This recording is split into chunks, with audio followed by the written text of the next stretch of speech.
Pandangan Islam tentang tanggung jawab sosial bisnis, etika pelaku bisnis terhadap lingkungan alam. Dalam Islam, aktivitas bisnis tidak hanya dipandang sebagai sebuah aktivitas untuk mencari keuntungan, tetapi juga sebagai amanah yang akan dipertanggungjawabkan di hadapan Allah SWT. Setiap pelaku bisnis memiliki kewajiban moral dan spiritual untuk memperhatikan dampak sosial serta menjaga kelestarian lingkungan alam. Pelaku bisnis dituntut untuk ramah terhadap lingkungan karena seluruh unsur alam saling berhubungan dalam satu ekosistem, seperti manusia, hewan, tumbuhan, tambang, udara, air, bumi, itu semua saling berhubungan. Dalam Islam, manusia memiliki tugas untuk menjaga lingkungan alam yang terdapat dalam Quran Surat Al-Baqarah ayat 30, menjadikan khalifah yang menciptakan kedamaian dan keamanan serta menghindari perusak. Quran Surat Al-Hud ayat 61, memakmurkan bumi, menjaga, mengelola atau memanfaatkan. Quran Surat Anbiya 107, dan kami tidak mengutus engkau Muhammad melainkan untuk menjadi rahmat bagi seluruh alam. Islam sangat memperhatikan serta menjaga ekosistem, ekologi bagian dari agama.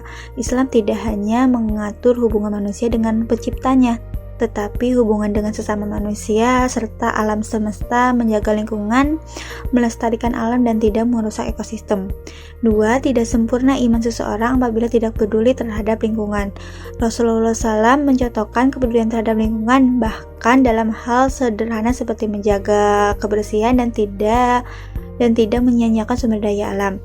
Perusak terhadap lingkungan adalah sebuah pengingkaran agama. Merusak lingkungan berarti melanggar amanah sebagai khalifah di bumi dalam konteks bisnis, tindakan yang merusak alam demi keuntungan serta bertentangan dengan nilai itu. Islam melarang menebang pohon yang menjadi sumber air atau tempat berlindung. Hadis Abu Dawud mengatakan bahwa telah mendapati seorang budak di antara budak-budak Madinah yang menebangi pohon di Madinah. Kemudian mengambil barang-barang mereka dan berkata kepada para wakil mereka, "Aku telah mendengar Rasulullah SAW melarang menebang pohon di Madinah."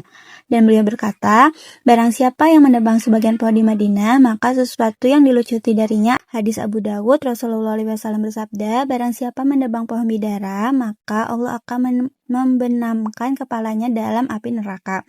Abu Daud pernah ditanya tentang hadis tersebut, lalu ia menjawab secara ringkas, maka hadis ini adalah bahwa barang siapa menebang pohon bidara di padang bidadara dengan sia-sia dan zalim, maka padahal itu ada tempat untuk berteduh para mustafi dan hewan-hewan ternak, maka Allah akan membenamkan kepalanya di neraka.